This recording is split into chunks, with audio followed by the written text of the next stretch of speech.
Second श्लोक काफ़ी important श्लोक है। सो आपके एग्ज़ाम में आने की काफ़ी हाई पॉसिबिलिटी है इस श्लोक।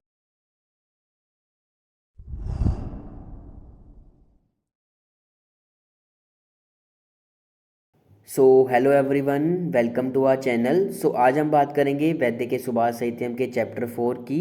सो इससे पहले हमने अपने चैप्टर फर्स्ट, सेकंड और थर्ड को सक्सेसफुली कंप्लीट किया। आई होप आपको वो चैप्टर अच्छे से समझ आए होंगे। सो आज हम बात करेंगे चैप्टर 4 की। इसमें बेसिकली दान के बारे में व्याख्या की गई है। सो जब आप इस चैप्टर का संदर्भ लिखेंगे तो आप उसमें ज़्यादा से ज़्यादा दान की बात करेंगे। सो आपका जो चैप्टर 4 है इसका नाम है चिकित्सा महात्म विज्ञानियम। इसमें हम दान की व्याख्या करेंगे। सो एनसीआईएसएम के अकॉर्डिंग आपका ये जो चैप्टर 4 है इसमें बेसिकली सेकंड और थर्ड श्लोक की व्याख्या करने को बताया गया है। तो हम बेसिकली वही दो श्लोक को अच्छे से पढ़ेंगे। बाकी जो श्लोक हैं वो इतने इंपॉर्टेंट नहीं हैं, क्योंकि जहाँ पे ज़रूरत थी तो हमने वो बाकी श्लोक पढ़े। जैसे कि हमने सेकंड और थर्ड चैप्टर में उसमें जो बेसिक नॉलेज थी वो हमने अच्छे से ले ली है। सो इस चैप्टर 4 से हम जो एनसीआईएसएम में जो श्लोक है गिवन है वो ही हम अच्छे से पढ़ेंगे। सो आपका जो चैप्टर 4 है इसमें दान की बात की गई है। दान कितने प्रकार के होते हैं, उन दानों में सबसे श्रेष्ठ दान कौन सा होता है, तो ये सारी बातें इस चैप्टर 4 में की गई हैं। सो आइए अपने फर्स्ट श्लोक को देखते हैं। सो आपका जो फर्स्ट श्लोक है उसमें वैदिक शास्त्र के उद्देश्य के बारे में बात की गई है। सो इसके बारे में क्या बताया है, धर्मार्थम ना अर्थ काम अर्थम आयुर्वेदो महर्षि भी प्रकाशितो धर्म परे ऋच भी स्थान अक्षरम। सो इस श्लोक का अर्थ यह है कि जो हमारे महर्षि हैं उन्होंने जो हमारा आयुर्वेद है उसको प्रकाशितो यानी कि उसे प्रकाशित यानी कि उसे पब्लिश किया। क्यों? क्योंकि उन्होंने स्थान अक्षरम, उन्हें अक्षय स्थान प्राप्त करना था जो कि हमारा स्वर्ग में है। तो जो हमारे महर्षि हैं उन्होंने हमारा आयुर्वेद का ज्ञान प्रकाशित किया स्वर्ग में अक्षय स्थान प्राप्त करने के लिए धर्म के साथ, ना कि ना अर्थ काम अर्थम, यानी कि ना ही उन्होंने काम और अर्थ यानी कि धन की दृष्टि से उन्होंने आयुर्वेद का ज्ञान प्रकाशित नहीं किया। उन्होंने जो आयुर्वेद का ज्ञान है उन्होंने धर्म की दृष्टि से प्रकाशित किया। क्यों? क्योंकि उन्होंने स्वर्ग में अक्षय स्थान प्राप्त करना था।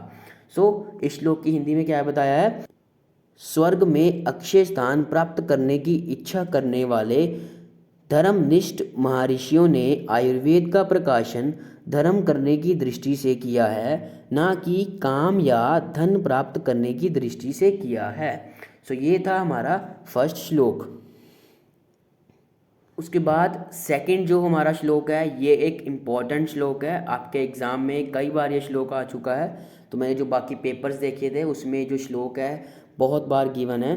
सो ये जो हमारा श्लोक है इसमें दान के बारे में बात की गई है, दानों के टाइप्स के बारे में बात की गई है। सो इसके बारे में क्या बताया गया है, इह चत्वारि दानानि प्रोक्तानि परम ऋषिभिः विचार्य नाना शस्त्राणि शर्मणे अत्र परत्र च। सो इस श्लोक के अर्थ क्या है कि जो हमारे महर्षि हैं, परम ऋषि भी जो हमारे महर्षि हैं, इह चत्वारि दानानि, तो उन्होंने 4 प्रकार के दानों का प्रोक्तानि यानी कि निम्न नीचे वर्णन किया है। किस तरह से वर्णन किया है, विचार्य नाना शस्त्राणि, तो उन्होंने नाना यानी कि बहुत सारे शास्त्रों का विचार करके जो हमारा 4 प्रकार के दान हैं उनका वर्णन किया है। किस लिए किया है, शर्मणे अत्र परत्र च, अत्र यानी कि यहाँ, परत्र यानी कि वहाँ, यानी कि इस लोक में और उस परलोक में सुख प्राप्ति करने के लिए उन्होंने ये जो हमारा 4 प्रकार का दान है इसका वर्णन किया है। सो हमारा सेकंड श्लोक है, इसकी फर्स्ट लाइन में क्या बताया है कि जो हमारे महर्षि हैं उन्होंने 4 प्रकार के दानों का वर्णन किया है। उन्होंने ये दानों का वर्णन बहुत सारे शास्त्रों का विचार करके किया है। तो उन्होंने ये जो दानों का वर्णन किया है उन्होंने ये दान सुख प्राप्ति के लिए किया है। और ये जो दान है ये सुख प्राप्ति हमें इस लोक में और परलोक में हो सकती है। उसके बाद इसी के कंटिन्यूशन में जो हमारे 4 प्रकार के दान हैं उनका वर्णन किया गया है। सो उसमें क्या बताया है, भीते अभ्याश्च भयम देयम व्याधि अभे स्तत औषधम देया विद्या अर्थिने विद्या देयम अन्नम शुदा आतुरम। सो जो हमारा फर्स्ट टाइप है दान की वो है हमारी अभय दान, यानी कि भीते अभ्यास्य भयम देहम, यानी कि जो डरा हुआ है, जो भया से घिरा हुआ है उसे अभय दान देना। उसके बाद सेकंड जो हमारा दान है वो है हमारा व्याधि तेभ्य स्थित औषधम, यानी कि जो हमारा व्याधि से पीड़ित है, यानी कि जो हमारा आतुर पुरुष है उसे औषधि का दान देना।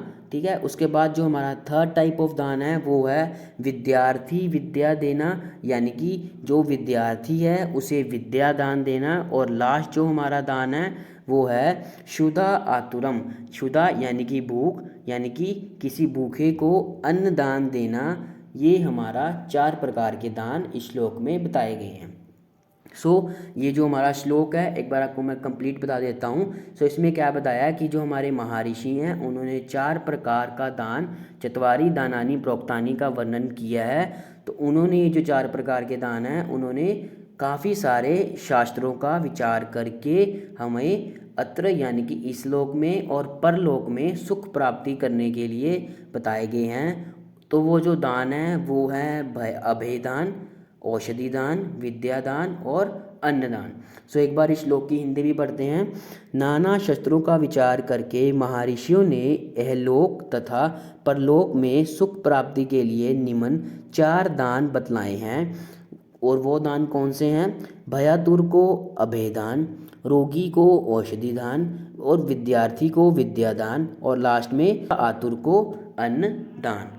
ये था हमारा सेकंड श्लोक। काफ़ी इम्पोर्टेंट श्लोक है। आपके एग्ज़ाम में आने की काफ़ी हाई पॉसिबिलिटी है इस श्लोक की। उसके बाद थर्ड जो आपका लास्ट श्लोक है उसमें आरोग्य दान की श्रेष्ठता में बताया गया है, यानी कि जो हमारे 4 प्रकार के दान बताए हैं उनमें से जो श्रेष्ठ दान है वो कौन सा है वो इस श्लोक में बताया गया है। तो ये जो श्लोक है ये है संति दान अन्य अनेकानि किम त्याज तुच्छ फल प्रदे अभीति दान तुल्यम तु परमेकम ना विद्यते। यानी कि ये जो श्लोक है इसका अर्थ है संति दानानि अनेक आनि, यानी कि जो दान है वो अनेक प्रकार के होते हैं। किम तैस तुच्छ फल प्रदे, तो वो जो दान है उनका फल क्या है, उनमें से जो श्रेष्ठ दान है वो कौन सा है। उसके बाद बताया है अभीति दान तुल्यम, यानी कि ये जो हमारे 4 प्रकार के दान हैं उनमें से जो अभय दान है वो श्रेष्ठ माना गया है। तू परमेकम ना विद्यते, यानी कि जो हमारे 4 प्रकार के दान हैं, यानी कि जो बाकी भी दान हैं उनमें से जो हमारा अभय दान है उसके समान और कोई भी दान नहीं है। यानी कि जो हमारा अभय दान है ये सबसे श्रेष्ठ दान माना गया है। ये था हमारा थर्ड श्लोक। आई होप आपको ये श्लोक अच्छे से समझ आया होगा। इसी के साथ जो हमारा चैप्टर 4 है इसको हम यहीं पे ओवर करते हैं। आई होप आपको ये सारा चैप्टर अच्छे से समझ आया होगा। Thank you so much.